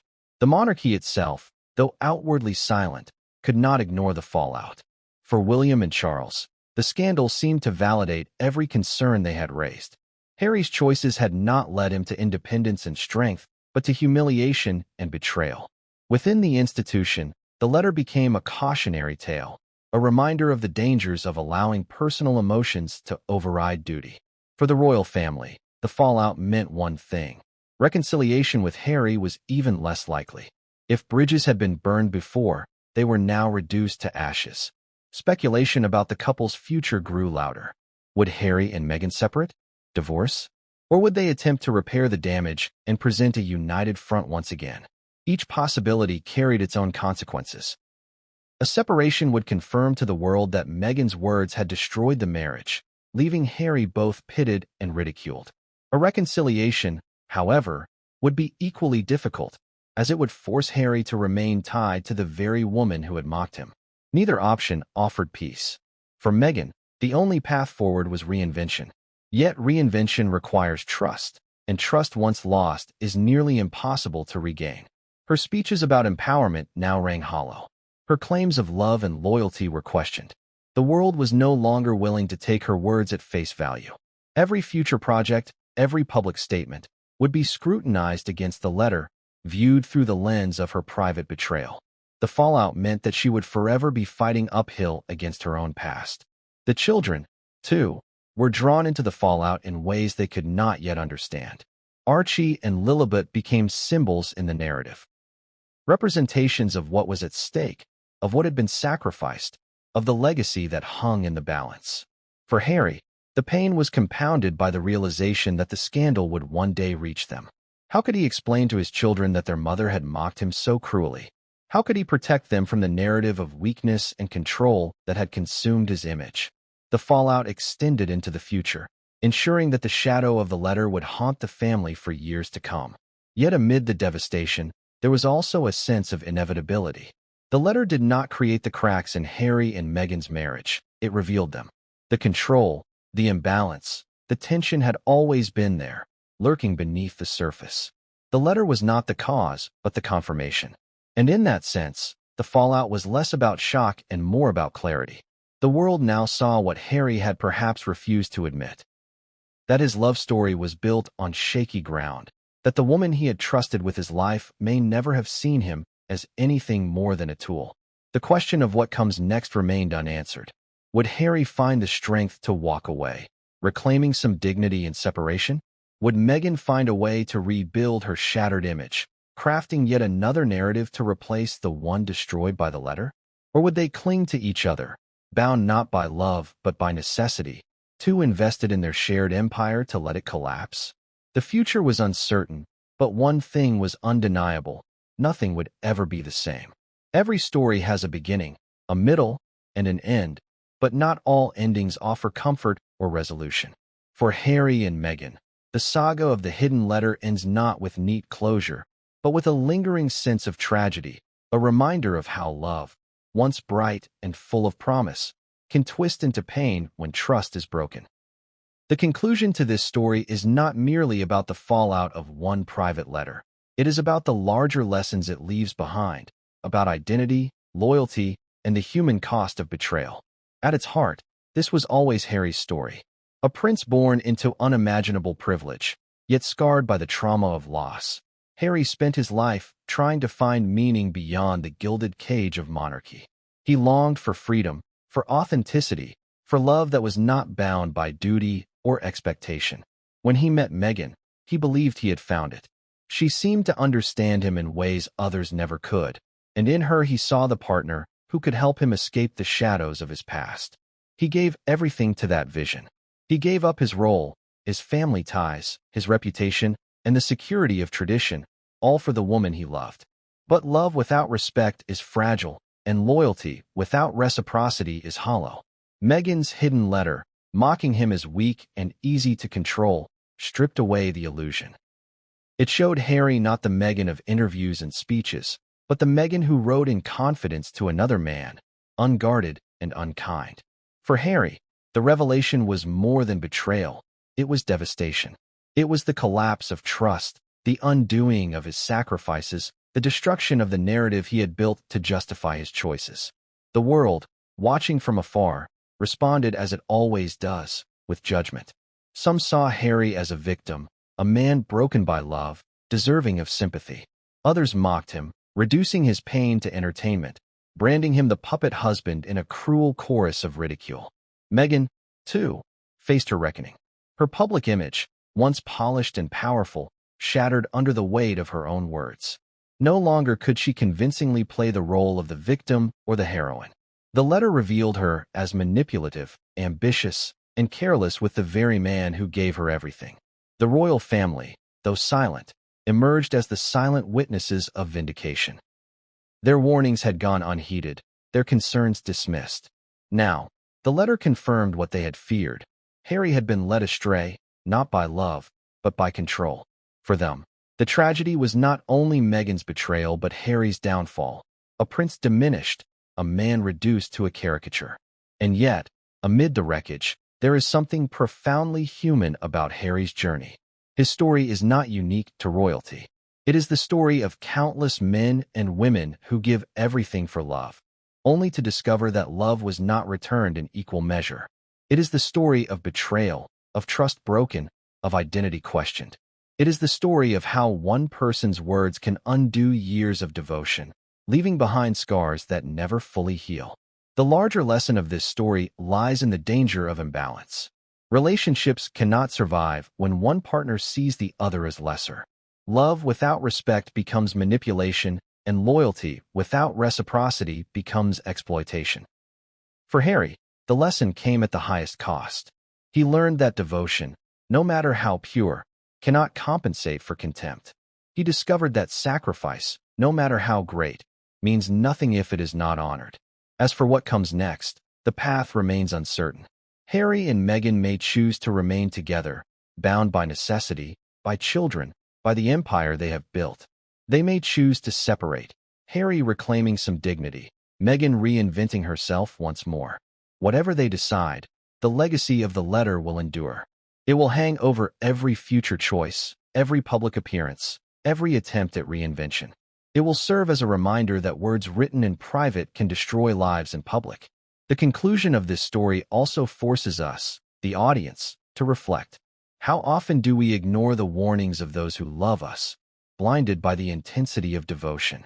How often do we mistake control for care, manipulation for love? And how often do we sacrifice pieces of ourselves for someone who may never value them? Harry's story is extraordinary in its scale, but ordinary in its essence. It is the universal story of love's dangers, of betrayal's sting, of trust once broken and never fully mended. As the curtain falls on this chapter of their lives, we are left with the image of Harry, once a soldier, a prince, a husband, sitting in silence, holding a letter that changed everything. Around him swirls the noise of judgment, the whispers of family, the ridicule of the press, the shattered image of his wife. But within him lies the deepest wound, the knowledge that the woman he gave everything to may never have truly seen him as her equal. And so, the story closes not with resolution, but with reflection. Betrayal does not always end in dramatic exits or clear endings. Sometimes it lingers, reshaping identities, haunting futures, leaving behind scars that define the rest of one's life. For Harry, Meghan's hidden letter was not just a betrayal of marriage, it was a betrayal of self. And for the rest of us, it is a reminder that trust is the most fragile foundation of all, and once shattered, it is almost impossible to rebuild. The moment the news of Meghan's hidden letter broke, the world seemed to stop for just a few seconds, and then it erupted in a chaotic storm of speculation, commentary, and judgment. Social media feeds flooded with screenshots, clips, and heated debates, each person trying to interpret what the letter meant for the image of Prince Harry, Meghan Markle, and the royal family as a whole. The letter, with its unflinching tone and sharp mockery, became an instant catalyst for both sympathy and ridicule, and Harry, already under intense scrutiny, found himself at the center of a media maelstrom that spared no detail and offered no mercy. For Harry, the experience was surreal. He had known public life was not easy, that every action, every word, every glance could be dissected and distorted. Yet, nothing could have prepared him for the magnitude of global attention this private betrayal commanded. Tabloid headlines screamed with scandalous vigor, casting him alternately as the betrayed husband, the gullible prince, or the naive puppet, dancing to a tune he had been coerced into following. Memes and social media jokes spread faster than any official statement could contain them, turning his pain into content consumed by millions. What should have been a personal heartbreak became a public spectacle, leaving him vulnerable in ways that were impossible to shield from the world.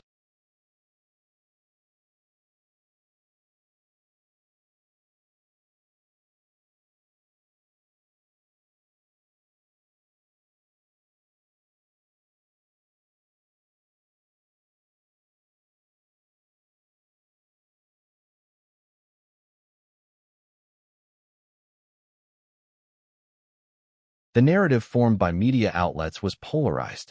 On one side, sympathetic journalists and commentators emphasized Harry's humanity, framing him as a man caught in an impossible situation, manipulated by someone he trusted deeply. They highlighted the emotional complexity of being betrayed by the person you love most, especially when that betrayal is not a single action, but a carefully constructed series of psychological manipulations laid bare in private correspondence. Experts in psychology, relationships, and trauma were brought in to analyze Harry's reactions, noting how feelings of betrayal can amplify grief, trigger depression, and create a profound sense of isolation. These analyses offered a layer of empathy that, for a brief moment, allowed the public to see beyond the scandal and recognize the emotional cost of fame and loyalty. Yet, opposing voices were equally loud. Criticism of Harry poured in, painting him as weak, dependent, or complicit in his own downfall. Headlines questioned his judgment, wondered aloud why he had been unable to recognize the manipulation earlier, and speculated on whether he had ever truly been in control of his own life. Talk shows and panel discussions dissected every aspect of his public persona, often ignoring the emotional trauma he had endured and instead treating his vulnerability as a narrative for entertainment. In forums and comment sections, strangers debated the meaning of the letter as if their opinions could dictate the reality of Harry's experiences, turning his private grief into a spectacle for public consumption. Social media, in particular, became a double-edged sword. Platforms that once allowed Harry and Meghan to control their narrative now amplified voices that neither of them could manage. Hashtags trending worldwide ranged from #NaivePrince to #PuppetHusband. Each post, meme, or tweet layering new judgments on a Harry's already fragile public image. Some social media users expressed outrage at Meghan, branding her manipulative and disloyal, while others targeted Harry, claiming he had failed to protect himself or recognize the signs of deception. In this digital theater, nuance was lost, replaced by binary perceptions of right and wrong, victim and villain. For Harry, reading these reactions was painful. The world was turning his private grief into public fodder, and there was little he could do to reclaim control. Within this storm of public reaction, royal commentators and historians weighed in, offering insights grounded in precedent. Many noted that the monarchy has long been a stage for personal scandal, and that the exposure of private correspondence was nothing new in historical terms, though the speed and scale of digital media had made it unprecedented. Analysts described the letter as potentially damaging not only to Harry's reputation, but also to the fragile narrative he had worked so hard to build outside of royal confines. For decades, royal families have suffered in silence, managing crises privately. Now, a single piece of evidence, in the form of a personal letter, could unravel years of carefully constructed public perception in mere hours. The reactions from the public were no less dramatic. Supporters of Harry expressed outrage, sending messages of encouragement and sympathy, urging him to rise above the scandal and maintain his dignity. They framed the letter as proof that even the most powerful and privileged are not immune to deception and emotional pain, and they applauded Harry for his continued resilience. Conversely, critics accused him of naivety and failure, claiming that his decisions had led to this point and that the letter merely confirmed what many had long suspected: that he had been manipulated and perhaps even outsmarted by someone he loved. In many ways, the global reaction became a mirror for Harry's own internal conflict, reflecting both his vulnerability and the consequences of choices made in trust and love. Media outlets also began to explore the broader implications of the letter for Meghan's public image. Interviews with body language experts, relationship analysts, and former aides painted a picture of someone highly strategic, calculating, and willing to prioritize personal gain over emotional loyalty. The letter became the centerpiece for debates about manipulation, power dynamics in relationships, and the pressures faced by individuals living under constant public scrutiny. Some commentators drew parallels between Meghan and historical figures within the monarchy who had exerted influence behind the scenes, creating a narrative that both humanized and vilified her simultaneously. Harry's personal circle responded in ways both supportive and cautious. Friends, former aides, and confidants offered protection, counsel, and a sympathetic ear, recognizing that the psychological toll of seeing one's private betrayal splashed across the world could be immense. Family members, on the other hand, were largely silent, carefully measuring their public statements to avoid inflaming an already volatile situation. Within the palace and the wider royal circle, whispers spread of private meetings, strategy discussions, and attempts to manage both the perception of Harry and the damage wrought by the letter.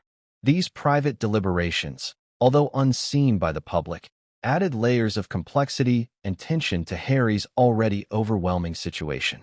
Amid this whirlwind, Harry himself struggled with visibility versus privacy. The letter had made the private public, leaving him exposed to judgment, ridicule, and scrutiny. The emotional impact was tangible. Sleepless nights, long periods of reflection, and moments of despair punctuated by flashes of anger and hurt. Therapists and counselors described the experience as emotionally exhausting, noting how betrayal compounded by global attention can magnify feelings of isolation and self-doubt. Harry's ability to process grief was hindered by the relentless pace of public reaction, creating a feedback loop where the more he felt pain, the more the public amplified it. Even as the world dissected the letter, Harry sought ways to reclaim agency over his narrative. Private statements, interviews, and selective public appearances allowed him to assert control, providing glimpses of the human behind the headlines. In these moments, Harry's vulnerability became a tool, not just a consequence. He leveraged empathy, honesty, and openness to counteract the narrative of naivety and weakness.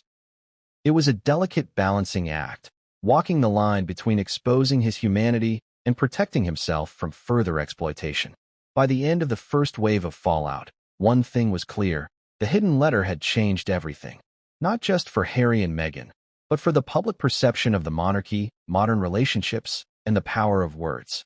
The story became a global case study in trust, manipulation, and the intersection of personal betrayal and public life.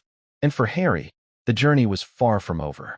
The world had seen his heartbreak, his vulnerability, and his struggle, and the story continued to unfold in real time. Each new headline, tweet, and analysis layering further complexity onto an already overwhelming situation. This chapter highlights not only the immediate emotional and media fallout from Meghan's hidden letter, but also underscores the broader implications for Harry's life, relationships, and public image. The scandal serves as both a personal tragedy and a societal spectacle, offering a raw, unfiltered look at how private betrayal can become a public phenomenon with lasting consequences. The aftermath of the letter left Prince Harry emotionally raw, a man caught between private heartbreak and public scrutiny. Each day seemed like a battle against the ghosts of betrayal and the relentless commentary that accompanied them. Recovery, in Harry's case, was not simply about moving on. It was a complex, painstaking process of disentangling personal trust from public perception, of learning to distinguish between genuine loyalty and manipulation, and of reclaiming a sense of self that had been challenged on every conceivable front. At the very beginning of this journey, Harry found solace in solitude. Retreating from the constant glare of media attention, he sought spaces where he could process his emotions without immediate external judgment. These moments of isolation were critical. They provided a sanctuary for reflection, a place where he could confront feelings of anger, hurt, and disbelief without performing resilience for the cameras or the world. In these quiet hours, he revisited the letter over and over, not to obsess, but to understand, to dissect Meghan's words, to contextualize the manipulation, and to analyze the dynamics that had led him to such vulnerability. Psychologists and therapists who worked with Harry emphasized the importance of acknowledgement in recovery. Recognizing the betrayal and validating his own emotions became foundational steps. Harry allowed himself to feel the pain fully, the humiliation, the sense of naivety, and the shock of realizing that someone he had trusted implicitly could articulate such calculated mockery. This process was not linear. Some days were worse than others, with memories and doubts resurfacing like waves, threatening to sweep away the fragile sense of stability he had painstakingly rebuilt. Support networks became critical during this period. Close friends, family members, and trusted aides provided a lifeline, offering both guidance and understanding. Conversations that might have seemed ordinary in another context carried profound weight here.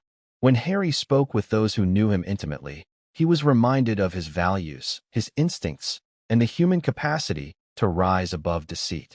These interactions reinforced that betrayal, while deeply painful, did not define his entire existence.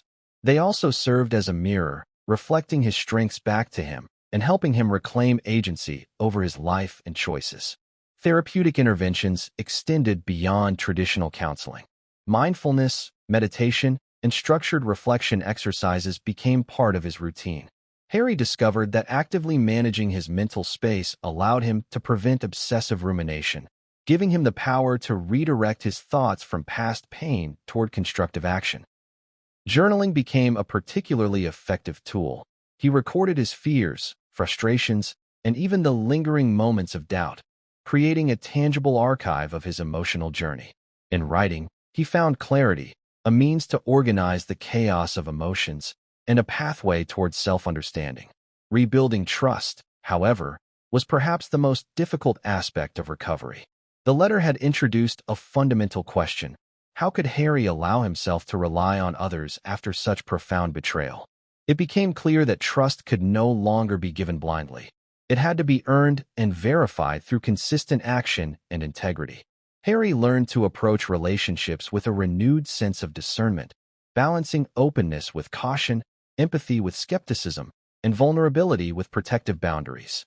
This recalibration did not make him cynical, it made him resilient.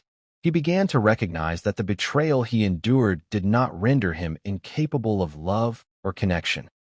It merely underscored the importance of self-awareness and vigilance in choosing who to let in. Physical activity and immersion in purpose also played a vital role in Harry's recovery. Exercise, outdoor engagement, and charitable work provided tangible outlets for emotional energy that might otherwise have been consumed by rumination. By channeling his focus into meaningful endeavors, Harry found a sense of accomplishment and validation that counteracted the internal narrative of manipulation. Each success, each act of service, became a reminder that he was not defined by the letter or the betrayal, but by his actions and values. Publicly, Harry adopted a strategy of measured engagement. He understood that while privacy was essential, narrative control required selective communication. Through careful interviews, strategic appearances, and thoughtfully crafted public messages, he managed to project a sense of resilience without exposing his raw wounds to further exploitation. Transparency, when used wisely, became a tool for regaining credibility, allowing the public to witness a man who had suffered deeply yet continued to navigate life with integrity and compassion. One of the most challenging yet transformative aspects of recovery was redefining self-identity. Harry's life had always been framed by roles: son, prince, husband, public figure. But the letter forced him to confront the fragility of those identities. Stripped of assumptions about control and influence, he embarked on a journey to understand who he was independently of external validation. This exploration included reflection on personal values, passions, and long-term aspirations. It allowed Harry to rebuild not just his emotional foundation, but also his personal narrative, crafting a version of himself grounded in authenticity rather than performance or expectation. As months passed, Harry began to re-enter social spaces and public life with a renewed sense of confidence. He approached relationships with newfound caution, yet also with greater empathy, understanding that vulnerability could coexist with strength. Emotional resilience became his guiding principle, a recognition that while betrayal may leave scars, it also imparts wisdom, clarity, and the ability to navigate future challenges with heightened discernment. By the end of this chapter in his life, Harry's journey toward recovery and rebuilding trust exemplified the complex interplay between personal pain and public life. He learned that while the world could exploit betrayal for spectacle, the true measure of resilience lay in the quiet, consistent work of healing, reflection, and principled action. The letter, once a symbol of manipulation and mockery, had inadvertently catalyzed a deeper understanding of self, relationships, and the balance between trust and vigilance. This chapter demonstrates that recovery from betrayal, particularly when intensified by global attention, is multifaceted, encompassing emotional acknowledgement, support systems, purposeful action, and self-redefinition. Harry's resilience provides a blueprint for navigating personal crises while maintaining integrity and humanity in the face of overwhelming public scrutiny. Following the deeply personal upheaval caused by Meghan's letter, Prince Harry faced a dual challenge. Not only was he recovering from emotional betrayal, but he also had to confront the relentless scrutiny of a global public. Every move he made, every word he spoke, and even his silence was dissected, analyzed, and often twisted to fit pre-existing narratives. Reclaiming his public image became not just a matter of reputation. It was a necessary step in regaining personal power and agency over his own story. The first step in this reclamation was strategic communication. Harry realized that remaining silent or reactive only allowed others to define his narrative. He carefully crafted public statements, interviews, and appearances that were measured yet authentic, ensuring that he spoke from a place of truth without being exploited for sensationalism. Each public interaction was deliberate, He chose words that reflected his emotional journey without descending into bitterness, projecting a sense of resilience that resonated with audiences worldwide. Expert advisors in media relations and public perception worked closely with Harry to navigate the fine line between vulnerability and authority. Together, they developed strategies to present a man who had faced manipulation yet refused to be diminished by it. Social media, a tool previously fraught with risk, was carefully curated to highlight charitable work, public engagements, and personal reflections. This approach allowed Harry to rebuild credibility while subtly reclaiming control over the narrative that had so long been dominated by external speculation. One particularly powerful tactic was embracing transparency in storytelling. Harry began to share aspects of his personal experiences in ways that humanized him, rather than sensationalized. He spoke openly about mental health, personal growth, and lessons learned from betrayal, connecting with audiences on a deeply emotional level. These candid revelations positioned him not as a figure defined by scandal, but as a relatable human navigating extraordinary circumstances. In doing so, he cultivated empathy, aligning public perception with a more authentic representation of his character. Simultaneously, Harry sought to redefine his influence by focusing on purposeful action. He leveraged his platform to spotlight causes and initiatives that reflected his values: mental health advocacy, veteran support, and humanitarian work.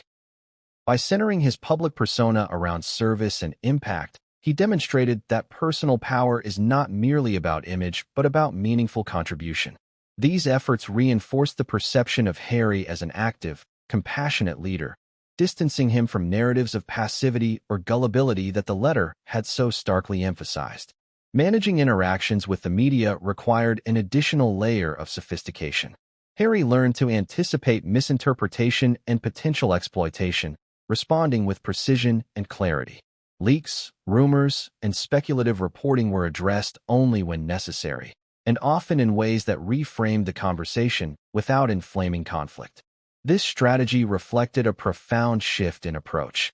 Instead of reacting emotionally, Harry engaged tactically, using discretion and foresight to protect both his personal and public life. Public appearances were carefully orchestrated to project confidence and agency. Every detail, from attire to setting to accompanying statements, was designed to communicate resilience. Unlike the days immediately following the letter, where vulnerability dominated, these appearances conveyed control, poise, and a subtle yet unmistakable message. Harry was no longer a passive participant in his own story. The juxtaposition of past emotional exposure and present composure highlighted the depth of his personal growth, creating a compelling narrative of transformation. Behind the scenes, Harry also rebuilt personal alliances that had been strained or weakened. Trusted friends, family members, and advisors who demonstrated loyalty and integrity were reintegrated into his inner circle. These relationships provided not only emotional support but strategic counsel, ensuring that he was surrounded by individuals who respected his agency and contributed positively to his decision-making processes. This renewed network served as both a protective buffer and a foundation for future endeavors, reinforcing the idea that personal power is intrinsically linked to the quality of one's relationships. Harry's approach to reclaiming his image extended to digital and traditional media narratives.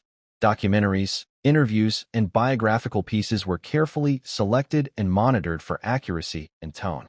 By engaging selectively and thoughtfully, he countered misrepresentations and positioned himself as a proactive participant rather than a passive subject. This deliberate curation of narrative channels reflected an advanced understanding of modern media dynamics, highlighting the interplay between authenticity, strategy, and influence in shaping public perception.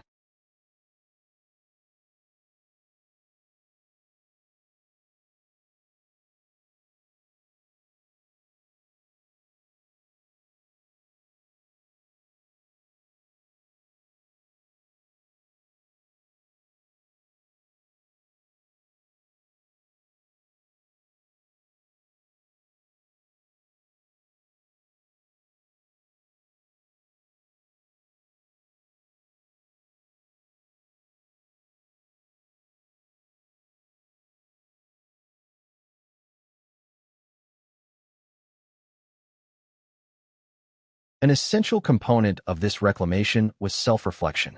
Harry continuously evaluated how he wanted to be perceived and the legacy he aimed to leave.